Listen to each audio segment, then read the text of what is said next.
way that I live. These are the foods that I thrive on. Parts of my life, it feels to be that I'm in survival state, yet that is just a province I live in, while I never wait. And while my appetite is allowed to never sate, I am grateful, and my juiciness does not abate.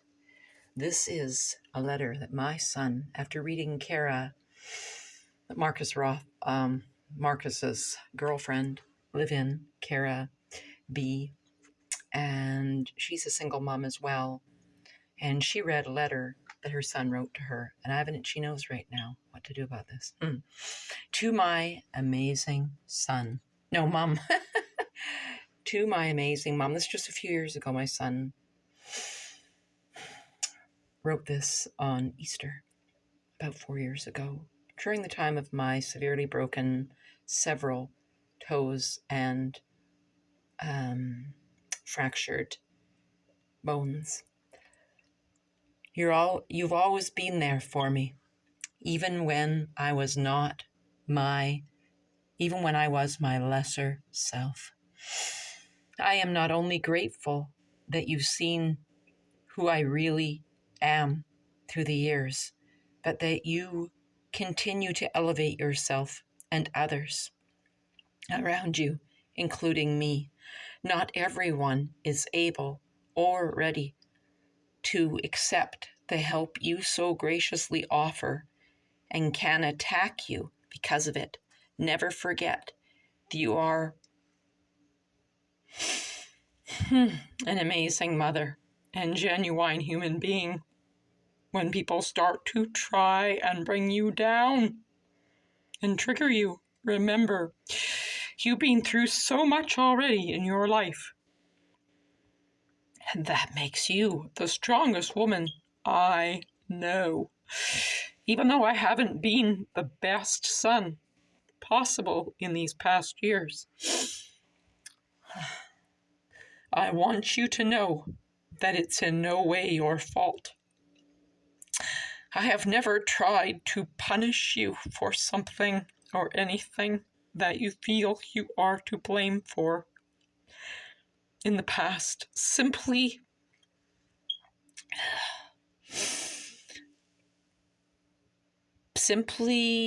I've got tears in my eyes. Simply something I wholeheartedly love you and know that the things we've gone through together were out of your control. You've always done your absolute best to raise me into a kind, empathic, loving, and intelligent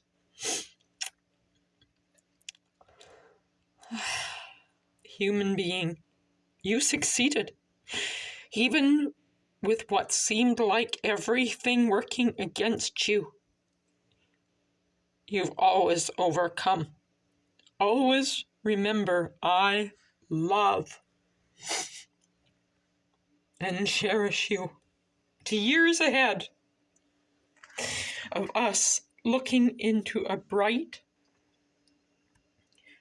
future as mother and son, your second heart, Kaylin, K2, forever. My son is now 28. I live in a tiny 150 square foot shoebox of a dog kennel for 1,000 Canadian dollars. And I have a sink to piss in. I have no bathtub, no amenities. That's all I'll say right now. That's 2 years and 3 months of existing, surviving, essentially, in many ways, not thriving. As I gear up, or has it been down, after coming out of narcissistic abuse for 5 years and 3 months where I lived. And there are still narcissists and psychopaths, sociopaths surrounding me. I do not hold them close as I once did. I let go of one last year that had betrayed me, feigned to be my friend. Fiend.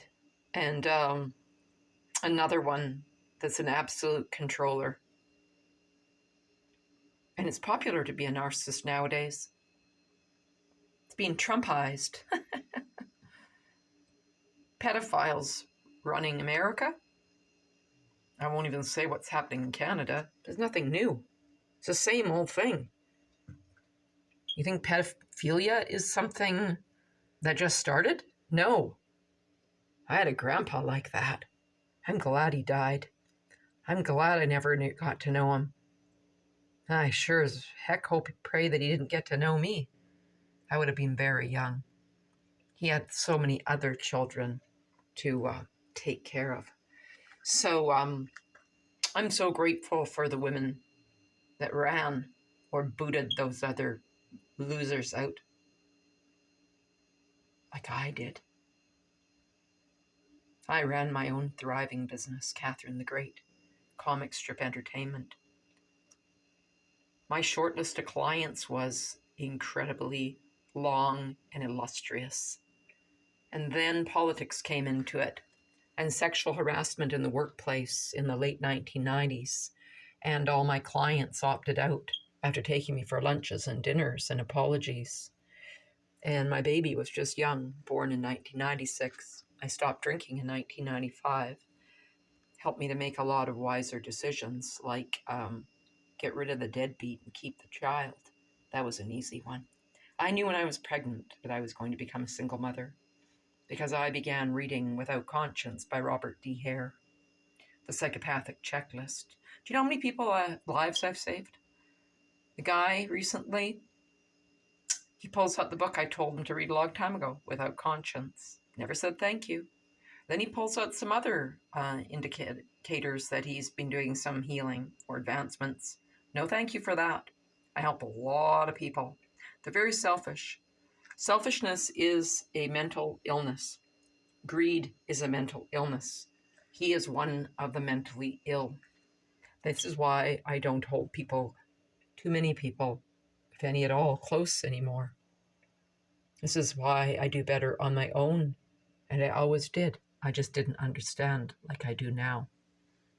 And a lot of things my son doesn't understand at 28.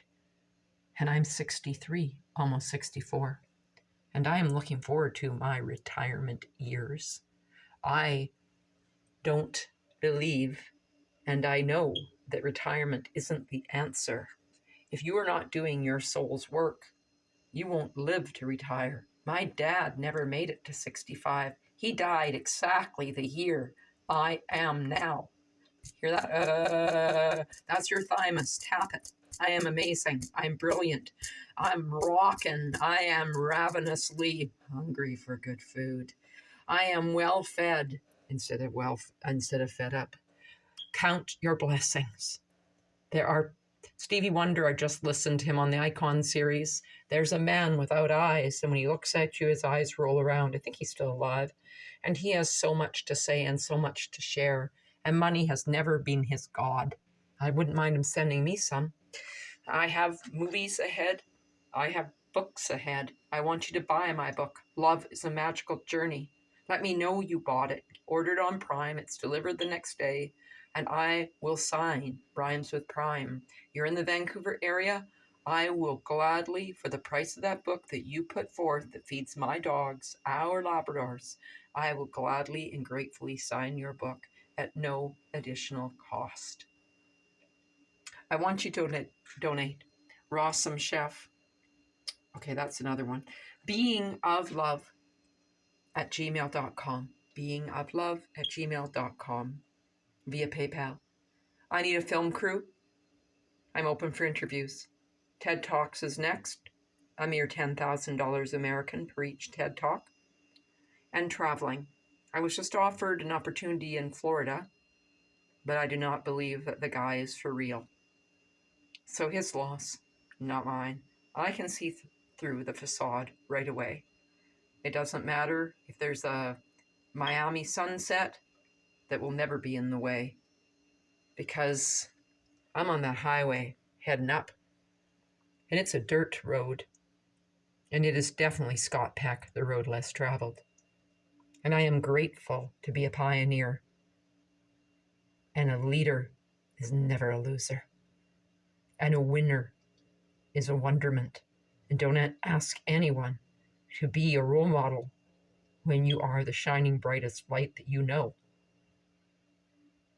I have met many famous people, primarily famous men. And that then again will be another video series of what I saw and what I saw through.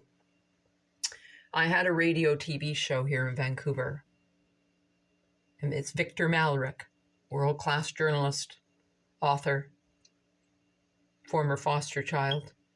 He doesn't really go public about that, but I found out. And we talked for hours and hours and hours and hours the first time we spoke. And he told me, you remind me of Osho. Do you know who Osho is? And I didn't at the time. And he said, you are having your own world syndicated cable TV series, world, like global. And he said, you produce it, you own the rights to it. And that is what's happening. That is the next step in my evolutionary process. What a gorgeous photograph. It is October the 3rd, tomorrow in BC, Mountain Time. The government is amping up the levels.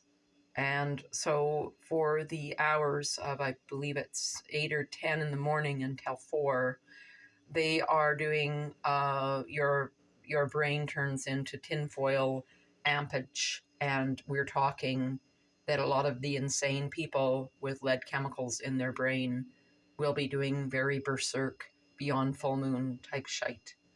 And this is just a test pilot for what they have planned next.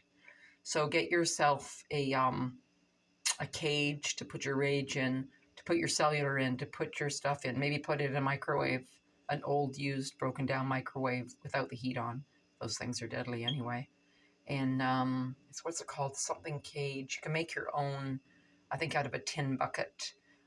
You can just turn your effing phones off. I'm just going to turn my phone off for all those hours. Probably an hour or two before that, an hour or two after, one never knows.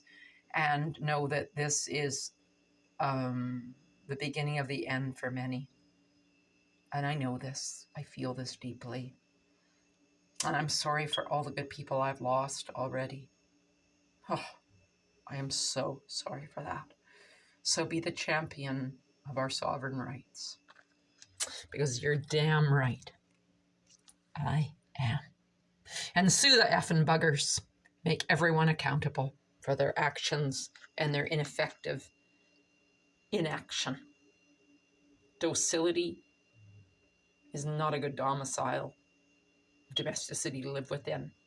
Here's the divine masculine and the divine feminine, ripe and rosy and juiciest and juicier than ever. Catherine beyond clever. God, that's gorgeous. I am pure.